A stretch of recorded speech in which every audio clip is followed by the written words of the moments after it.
it's a lot about choice, right? Like the leader that you choose to be is really up to you. It's about one of the only things that you control is sort of how you react to the environment that you're in. And for me, the choice has been to be accessible. So, Mm. whether it was to the membership or whether or not it's to now the small businesses across Queensland, it's about the fact that they can find me, they can ask me questions um, whenever it is that they need it. And of course, I Yes. have a great team that sit behind me and they do amazing things. And of course, I refer those matters to the team to go and do the work that they do. But it's actually not dissimilar to having employees in the sense that most people just want to be heard. No matter how hard the problem is, no matter how Yeah. difficult the situation is, no matter how unfair it feels, they want to be heard. And that's Yes. what we have tried to develop, right? Welcome to another episode of the Leadership Conversations with Jonno White podcast. Today's guest is Dominique Lamb. Dominique is the Queensland Small Business Commissioner. And as my listeners know, I always do love to get another Aussie on the podcast. And we're both based in Brisbane, here in beautiful Queensland in Australia. Welcome to the podcast, Dominique. Thank you for having me. I'm very excited to be here. You're such a good sport as well because we just did the introduction and we had an audio issue, and so you're very kind to do the repeat with me. But this will be the first time people have heard it. So yeah, I'd love for you to just share with our listeners before we jump into your story. Just tell everyone a little bit about who you are and what you do.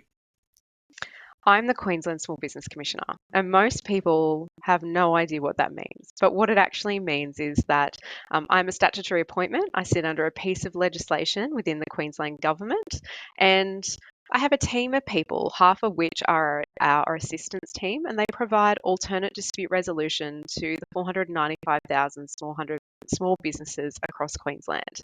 It could be anything that a small business needs that they might contact our assistance line for. It could be that they're living in their car, they can't pay their tax debt, they're fighting with their landlord. It could be that they're looking to scale or they're looking for a government grant, and we're able to connect them to wherever they're meant to go.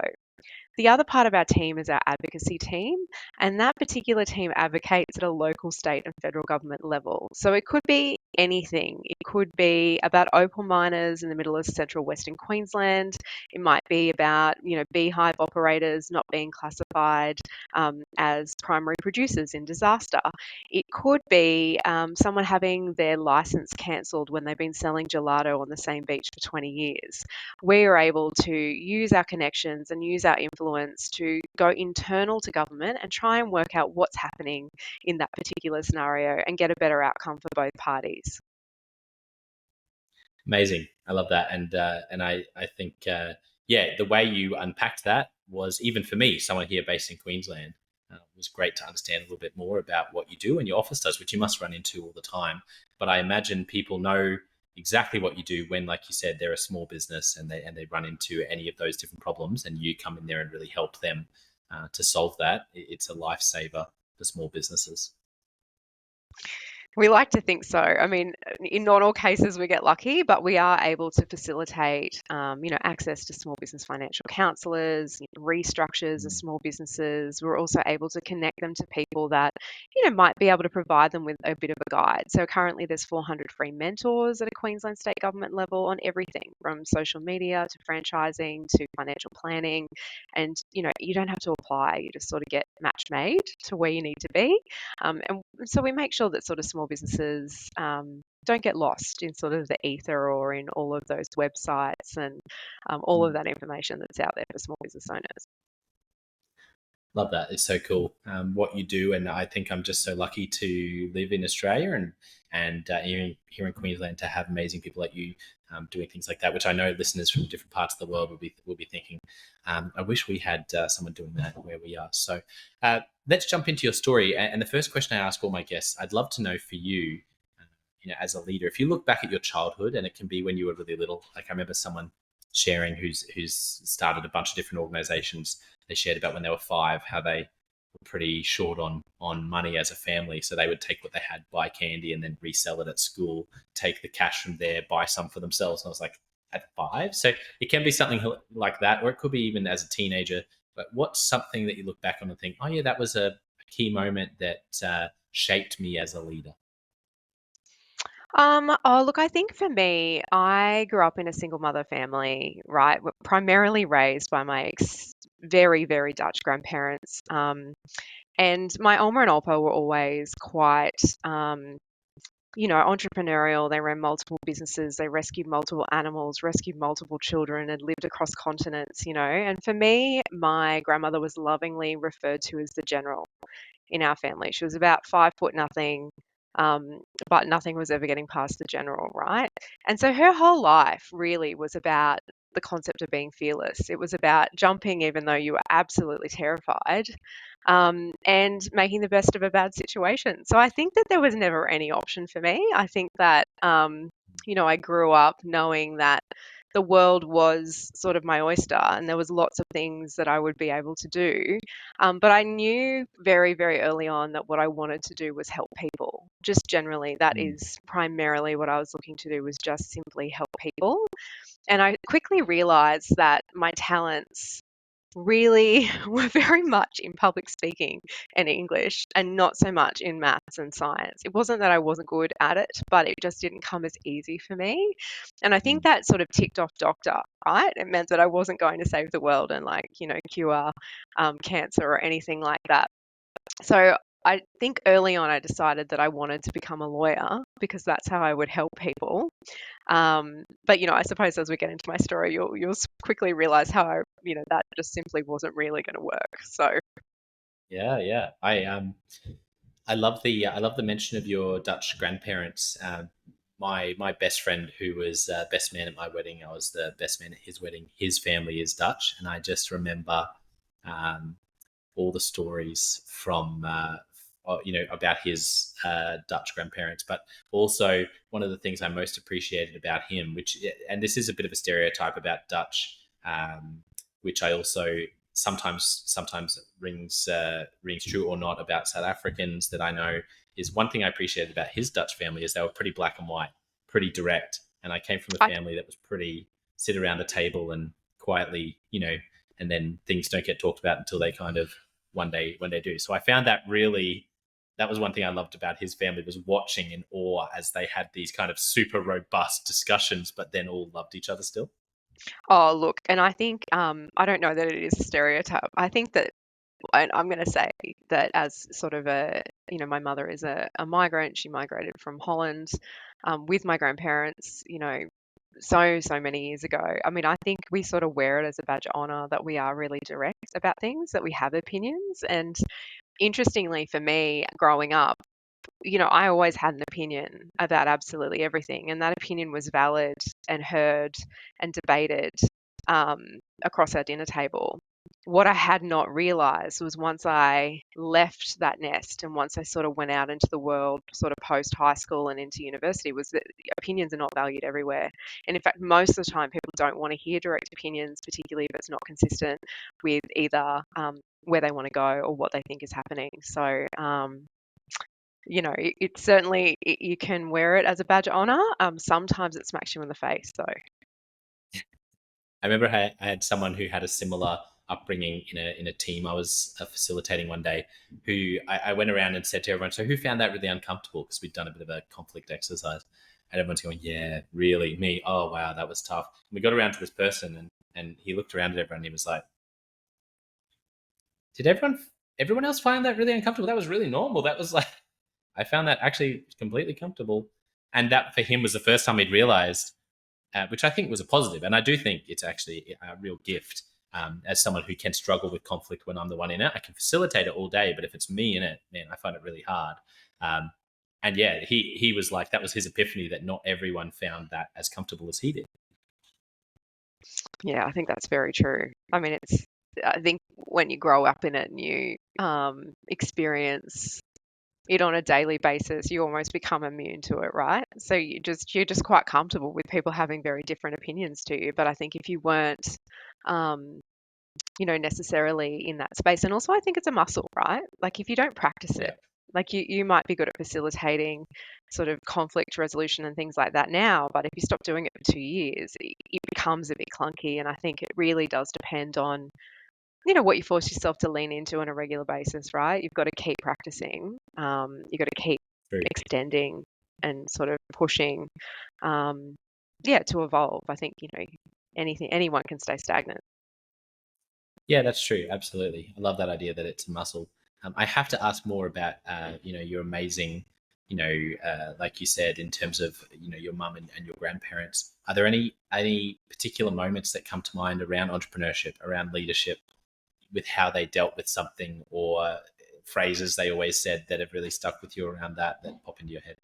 I think so. My grandparents were exceptionally entrepreneurial, and they had this fish and chip shop for many years called the Whistling Kettle in Campbelltown, New South Wales, which I'm told was renowned for its fish, and many famous people used to go there just for the coleslaw and all sorts of things.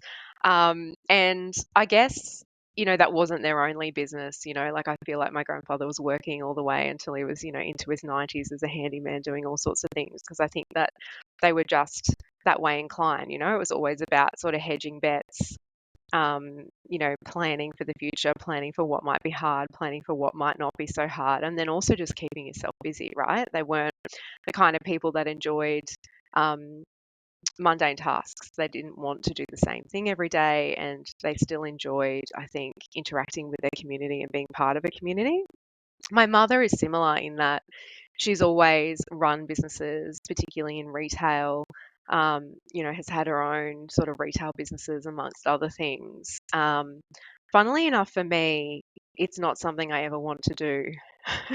So, look, I married an entrepreneur who was, super, super into business of all levels, is always trying to sell something, is always coming up with lots of ideas. And I feel like for me, my role in most of these people's lives is to, if you do any of those personality tests, I'm the thruster organizer, right? So lots of the entrepreneurs around me love to ideate, they love to innovate, they want to talk about their ideas, they want to explore it, they want to, fantasize about what it could be and what it might look like. Most of the time, they come to me in order to execute it. So, what do I need to do to get to these places? I'm particularly good at sort of planning things and definitely getting to those locations and those places and finding ways to get there. Um, but am I an entrepreneur? Would I call myself an entrepreneur? No, I would not. I'm almost like the antithesis to it. And maybe that's the lawyer in me, right? I'm sort of risk adverse, right? And I know the numbers and I Yeah. know the figures and I know the success rates. And I watch them. I watch the data really closely. Mm. And so I'm always impressed with small business owners because I think it's the bravest thing in the world. I think it's Mm. a huge leap of faith to back yourself in a world that, yeah, sure, if you follow the Instagram reels, it's going to tell you're amazing. But really deep down, we're all a little bit challenged with, if you want to call it imposter syndrome, whatever it is, it's a Mm. huge leap of faith to back yourself and then also to back yourself with employees and with your family and with your community and to go out on a limb and say, hey, this is me, this is what I'm doing, and then go and ask for sales, right? Um, we talk lots about entrepreneurs, we talk lots about sort of the concept of unicorns, which quietly drives me nuts. And what we don't talk about are Mm. people that build their businesses with no capital from Mhm. scratch, that aren't backed by anyone, that understand a balance sheet, that know what their profit and loss is, that understand how to price. We don't talk about those core financial skills. And look, and I'm lucky enough that I get to talk about all of those things now. And look, they're not very sexy. People don't want to lean into tax. They don't love it. However, if you want to survive, Yeah. all of those basics, right? You need visibility over all those things. Yeah, a couple of things there that stand out to me. I love the fact that you've been in that role for your family and your husband, where you're like they're bringing all the ideas and you're working on the implementation of those, what's actually possible. And it's funny to me because it's like you've gone from, say, doing that role with your husband to now doing that role for Queensland. It's like it's like all the small business owners are out there ideating, coming up with new things, and then you're really leading a department that is helping to jump in there and help with that implementation, and help to make sure the most important things are in place to help people survive and see another year in business. And the other thing that I thought of, which is so true with what you're talking about, I remember someone on the podcast once shared with me this analogy of a boat, and I can't remember if it was something they'd come up with or an author. It's a few, over there, a couple hundred episodes in, sometimes they meld together. But I remember what he said is he said he loved this idea in leadership of a boat, and there's things that are above boat issues and below boat issues. And he's like, above boat issues, and he was talking about it from a delegation perspective as a leader. But he's like, if someone's dealing with an above boat issue, like fixing the cabin door, it's like, let them fix it, let them break it, let them try it, let them fail, whatever. But as a leader, I want to be really aware of when there's a below boat issue, when there's some wear and tear down there that could lead to a hole in the boat. And I think this is a challenge for small business owners, definitely for me, is sometimes, like you said, the below boat stuff isn't sexy, and the above boat stuff really, how to, the newest way to do Instagram reels, to win new business is like, oh, that sounds so shiny, but that's not going to be the make or break that sinks you. It's some of these other things, like you said, that if you can have that financial literacy about a balance sheet and things around a tax, well, these are some of the things that if you don't get them right, it's a bottom of the boat issue. And I love that you're out there kind of campaigning about those things, which are easy to block out for the super ideation entrepreneurs. Well, funnily enough, you are 80% less likely to be insolvent if you have a piece of financial software in your business. It's actually that simple, right? So Wow, that's crazy. interestingly, when you think about small business owners and what they lean in on, our office has done the first behavioural study in 20 years into small business owners. And what we know is that they get most of their information from their friends, family, and fools. They're going to lead into their trusted networks, but not many of your trusted networks are saying to you, do you have Mile or Xero, or have you got QuickBooks or Henry? Most of them are saying, I know this guy who might buy these things off you, right? So I Mm-hmm. think the focus on some of those really essential things from the outset that give you visibility over what you're doing and where you might be able to go is really important. And I think for us, when we look at that behavioural study, we know for small business owners that the things that they're really focused on are their customers, which of course they should be, their competitors. In the middle somewhere is innovation, but right at the bottom is data and analytics. They're not looking at that data. They don't have a full understanding of, how much of my time goes into packing these items to then sell, how much, how many cups of coffee do I need to sell in order to pay my rent this week? All of those things are really critical. And then, of course, those unknown expenses, things like VAS, things like payroll tax, things like PAYG, all that stuff, superannuation. It really comes down to the fact that at the moment, there are just so many things that you've got to comply with. There's so many layers upon layers. And no small business owner ever got into small business because they desperately wanted to do their accounts or because they wanted to be the HR person or because they wanted to learn how to market. They got into it to do what they love and call it work, right? So for me, it's about how do you make it easier for people to live their best lives, to get on with what they're doing best, selling their wares, selling their services, doing the things that they love, but taking the sting out of, getting some of this stuff wrong just because you didn't foresee it coming or because you didn't pay it enough attention or because you're tired, right? Because often it's at 9 p.m. at night that you're doing your VAS and then, trying to deal with everything else that is your family. So we try and make it easier for them in any way that we can. That's awesome. That's so cool. And is the behavioural study that you've done, is that available? Because I know that we have a lot of listeners internationally who um, might be running a small business in another part of the world where their local government hasn't done anything like this. I think they could learn a lot. Is that something that people can access Yeah, online? yeah, absolutely. So it's on our website, on the Queensland Small Mm, Business Commissioner website. It's called The Life Cycle of a Small Business and Mindset of yeah. a Small Business. So it looks at the 6 different mindsets for all small business owners, when they're more likely to lean in, when they're more likely to lean out. If you're a risk taker and you're not paying attention to the data, or if you're an innovator and you are. It looks at all of the different ways in which small business owners engage. And so for, people like anyone that works in government or anyone that is looking to engage with their community, it does provide a lot of insight as to when a small business is most likely to Mm, actually engage. So if we look at how they start, so they sort of initiate and then they grow, which could be positive or negative, and then they stabilize, and then they grow, and then they stabilize, and then they grow, and it's a bit like a heartbeat until eventually they exit. What we find here is Mm, that there's not a lot of discussion about exit and what it looks like mm, to successfully exit a business, um, particularly with succession planning, amongst other things, across a state like Queensland, which is enormous, right? So it yeah. is about sort of having, foresight, not about just, I'm going to start this business, it's going to be amazing, but also, what's the end game? How do I make my money? Can I scale it? When's the best time to sell? Who am I going to sell it to? All of those kinds of things. Yeah, I love that.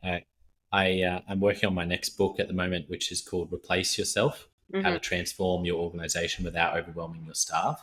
And it kind of came up partly because of succession planning, but one of the things I've learned from coaching leaders in all different sectors is that if you can have that succession planning intentionality that someone has in those last couple of years, like if they really decide, here's my deadline, I have to do it.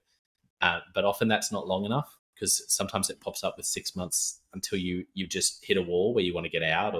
But if you can have that intentionality around training up people across your organization, what I call creating a leadership factory, where your organization, for a small business or a school, whatever it is, where you're training up people who then can step into different roles, and you have three people who could step into that role rather than who on earth is going to be able to do this after me. If you can create that culture in your organization, it's not just great for succession planning, it's also just great business. Um, so I agree with you. It's definitely something that doesn't get talked about enough. And I think the principles involved in doing it well are things that can actually improve any business, even if they don't think or they're not anywhere near an exit stage. Mm. So let's jump back into your story. So thank you so much for sharing a bit about your upbringing. So tell us a bit about where your story went. From high school in terms of, and now you've piqued my interest about the lawyer, as because you said earlier, as you'll find out when we talk about the Mm. lawyer track. So tell us about that. Oh, well, Shakespeare says the first thing we should do is kill all the lawyers, right? I mean, that's probably not necessarily true. They're an exceptional profession. And I like to refer to myself now as a reformed lawyer. So I've been out of practice for a couple of years now. But Yeah. look, I went off to university, I studied law, I became a building construction lawyer to start with. And it was kind of through the period of time where this infamous piece of legislation came into the Australian um, Parliament called the Fair Work Act. And at that point in time, I then sort of moved over to being sort of a half building and construction, half industrial relations lawyer, and primarily dealing in employer matters. So representing businesses where they had employees, amongst other things.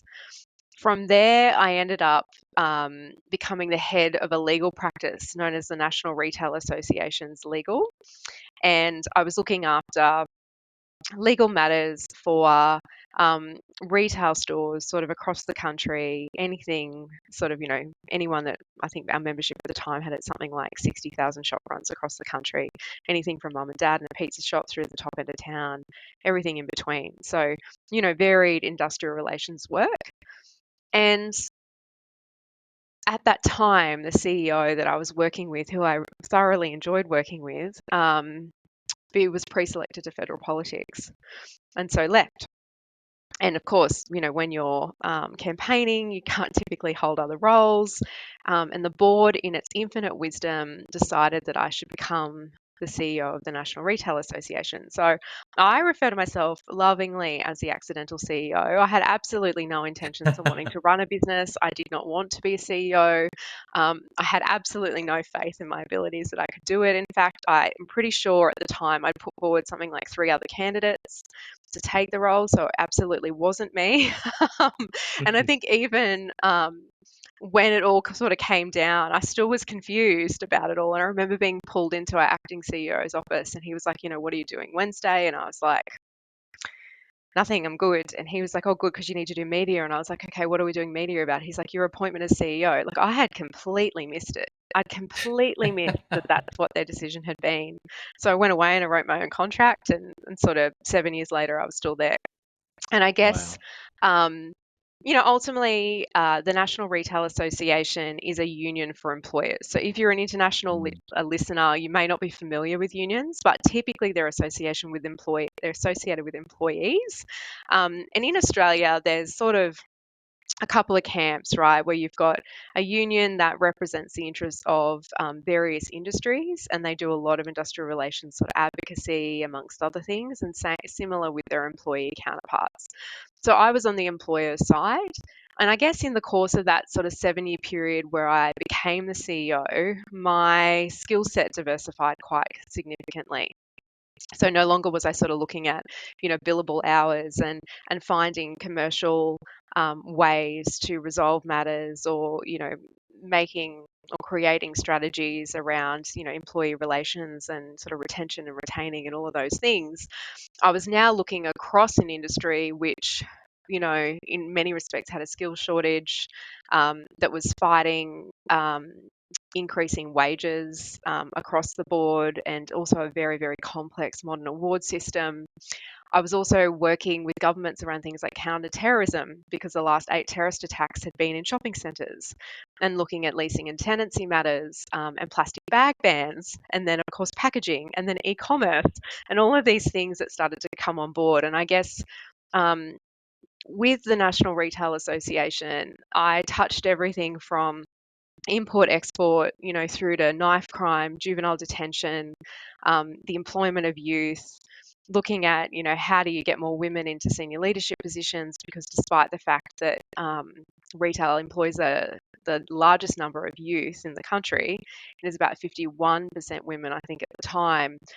There was less than 8% were female CEOs, right? So there was lots of advocacy, lots of policy work, which was not dissimilar to what you do as a lawyer. You just do it in different forums at things like Senate inquiries and, committee hearings and things like that. You write lots of submissions, and you do lots of advocacy publicly, particularly where, you might find that governments aren't listening. So my skill set diversified, and I'm exceptionally passionate about a cause, right? It's always about helping people. It's always about getting an outcome. And this role came up. And the best part about this role, and the reason I was attracted to it, is because it's independent.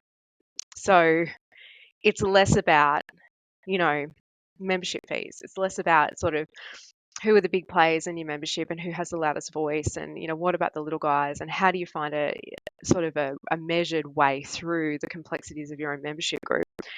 In this particular role, it's about looking at the data, testing it against your stakeholder groups, working out what is the right path based on those things, and then, providing that information, to the minister who's in cabinet, in order to sort of enhance that operating environment for small business, and then, of course, to minimise the time and cost associated with dispute. Yeah, I can see. I mean, I can see why that would be when you are so passionate. I mean, you can see it in your trajectory as a lawyer. I imagine that sense of justice. One of the things that I love is a book called, one of my favorite books is Blue Ocean Strategy, which is a book about strategic planning. And in that book, they talk a lot about fairness. Mm. And I love talking about that with leaders about, I don't care what your intention was. You need to make sure people across your organization, as much as possible, feel it's fair. Because as humans, hey, if something's unfair, boom, you're going to get all sorts of. So I can hear for you that now being in this, in this role where you are, it's independent. I imagine that also gives you a lot of opportunities around fairness, around justice, to really feel like maybe you're free to really drive into some of those things that you're so passionate about, to help people without feeling held back in any way by some of the natural things that I think could be challenging, whether you're leading an association or as a lawyer. So yeah, that's really cool that you've ended up in a role where you're able to do that. Yeah, I mean, I think for me, it's a lot about choice, right? Like, the leader that you choose to be is really up to you. It's about one of the only things that you control is sort of how you react to the environment that you're in. And for me, the choice has been to be accessible. So, whether it was to the membership or whether or not it's to now the small businesses across Queensland, it's about the fact that they can find me, they can ask me questions, whenever it is that they need it. And of course, I Yes. have a great team that sit behind me and they do amazing things. And of course, I refer those matters, to the team to go and do the work that they do. But it's actually not dissimilar to having employees in the sense that most people just want to be heard. No matter how hard the problem is, no matter how Yeah. difficult the situation is, no matter how unfair it feels, they want to be heard. And that's Yes. what we have tried to develop, right? So Mm. our assistance team is based on a very much a customer-centric approach, and that's sort of not dissimilar to most retailers or to most customer service-facing industries, really, at the end of the day.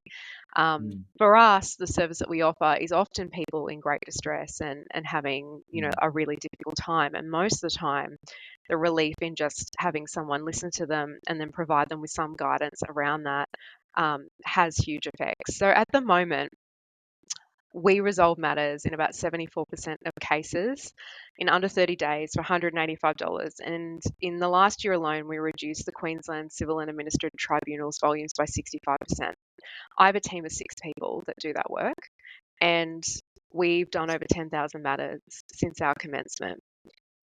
At the end of the day, the reason that the team do such exceptional work, and it is exceptional work, is because it is customer centric and because we take the time to call these individuals back and we provide them with personalised service.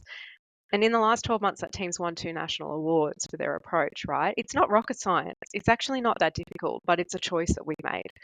And our volumes keep continuing to grow, right? So, I mean, which is the downside, but a good thing in that, we Yes. know they're growing year on year by 42%.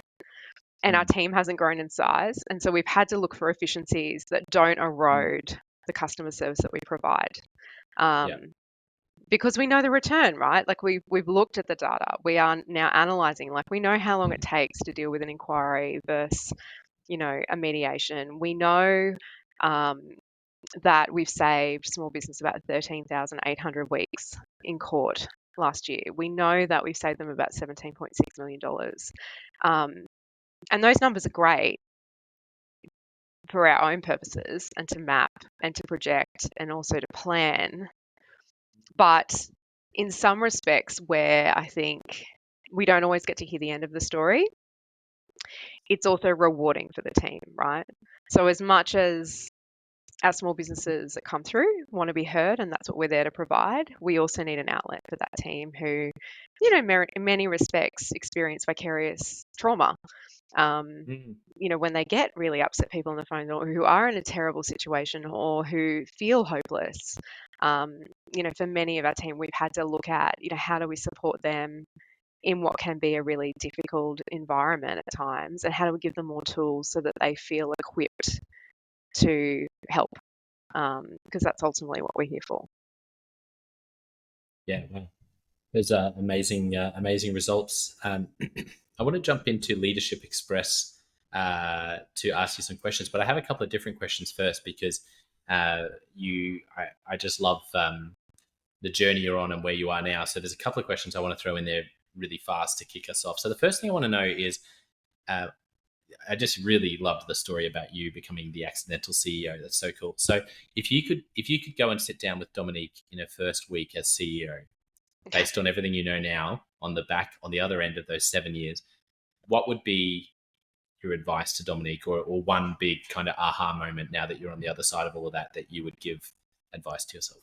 There's probably 2 things I would say. And the first is keep being collaborative. Like, Mm. my ability to be collaborative and to work with different people, regardless of whether or not we're always on the same side, was probably single-handedly the most powerful tool I had in that Mm. position, and particularly in a time with COVID, particularly where, it was a time where, Victoria as a state, had the longest lockdowns in the world. I had members across every state and territory screaming about profitability, being able to survive, not being able to open their doors, mental health, legitimately everything, right? Yeah. And I was able to create a coalition of other industry bodies that in other times might have been competitors, but at this time were Mm. able to work together. And that is probably single-handedly the most powerful thing that I was able to do. So I would say to Dominique, keep being collaborative, keep being friendly, keep doing what you say you're going to do, right? Mm-hmm. But the other thing I would say is particularly for a female CEO, Mm. that by nature stands out because there aren't many of you, and Yeah. one that was very active in the media and had, developed quite a profile, would be beware of the toxicity at the top.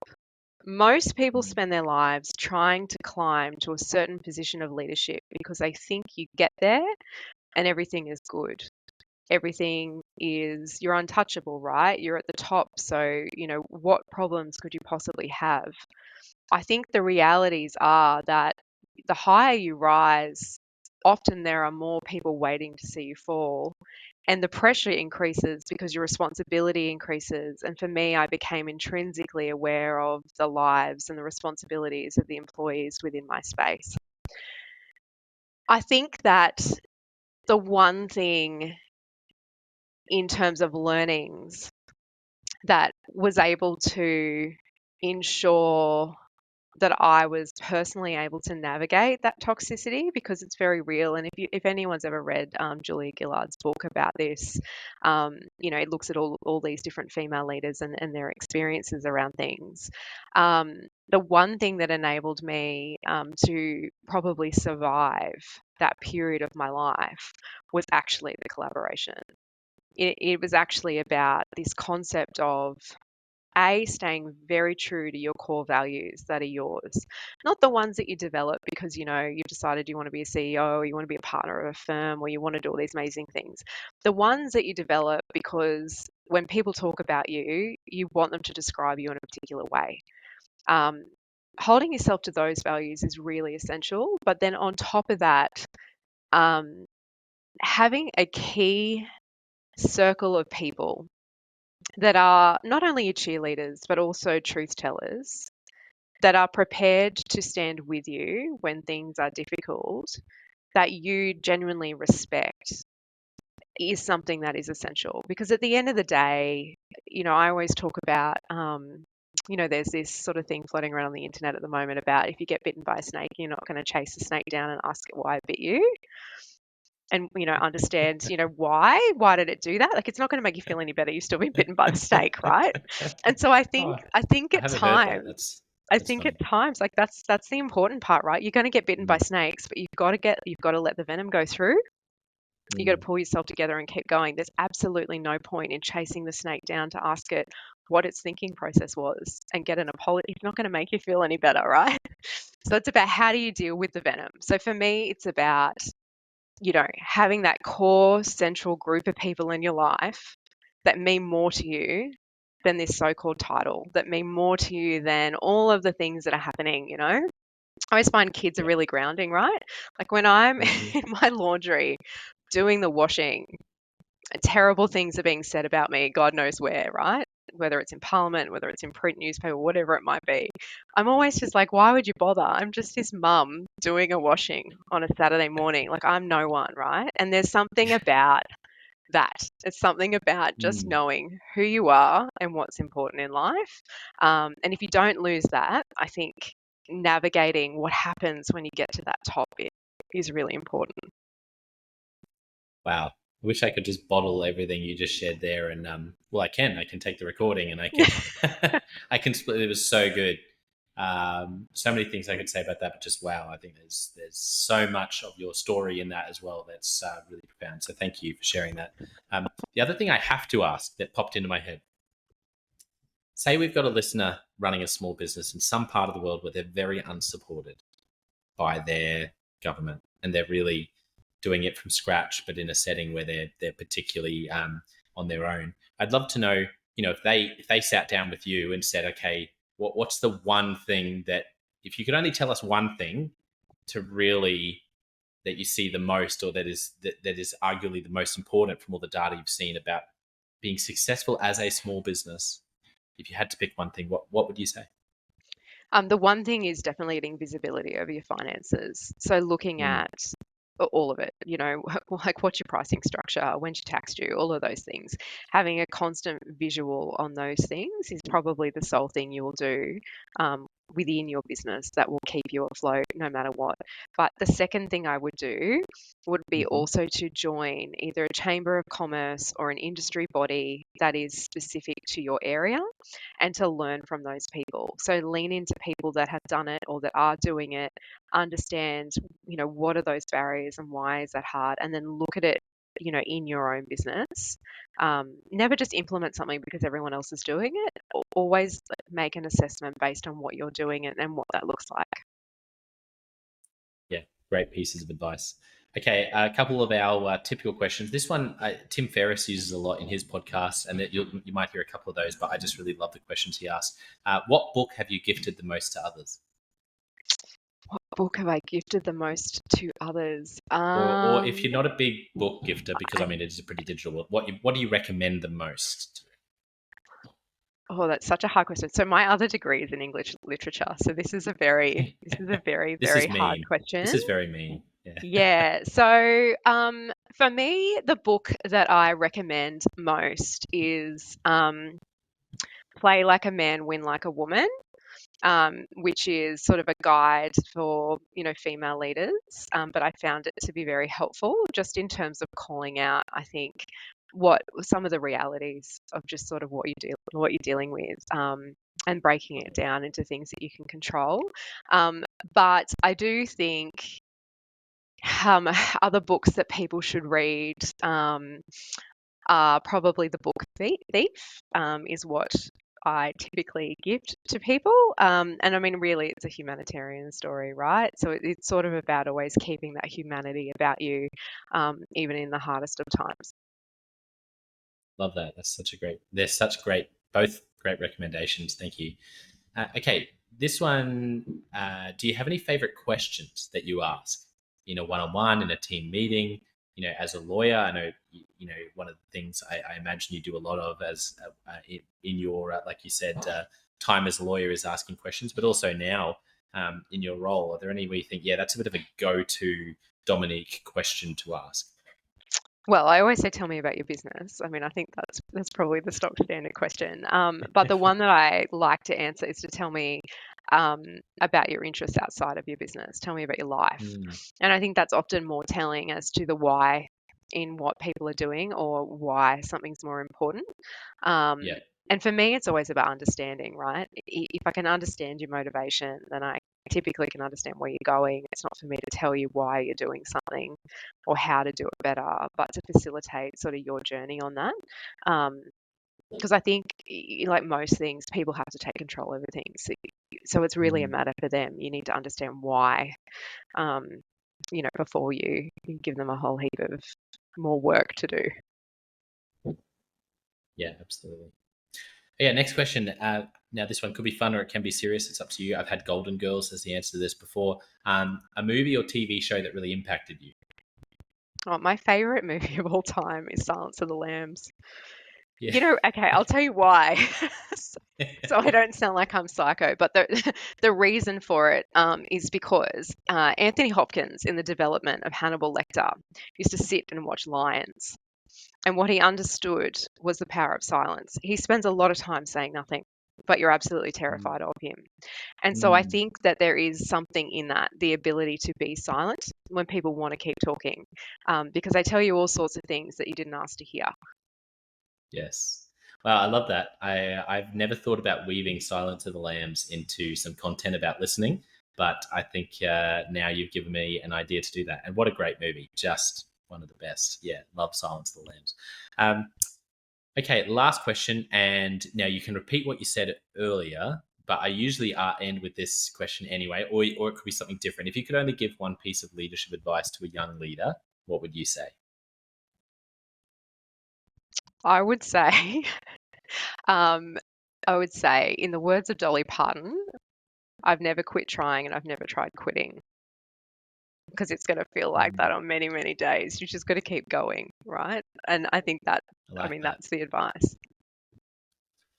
What a wonderful way to end with that Dolly Parton quote. That's amazing. And so for people who are listening from anywhere in the world, how can people find out more about you and the organization and potentially connect with you? Well, if you are looking to find out more about the Queensland Small Business Commissioner's Office, you can jump on our website, which is qsbc.qld.gov.au, or alternatively, you can give us a call and speak to some of our incredible assistant staff as well. Awesome. Well, I want to thank our listeners for tuning in. I have just been watching the clock, but I couldn't help but just keep asking questions because it's been so much fun today. And I think people will have, I know I will, be walking away and there's multiple things percolating in my head already, which I always really enjoy. But most of all, I want to thank you, Dominique, for being so generous with your time, sharing vulnerably, some of your story and just, there's so many snippets you shared today that honestly, I love feeling challenged and like, oh, I hadn't thought of it that way. From the snake bite thing is one thing that I just never heard of before, and I was like, oh, that's a really cool, like you said that you saw online, but many more things that you shared. So thank you so much for coming on and having such a great conversation. Thank you.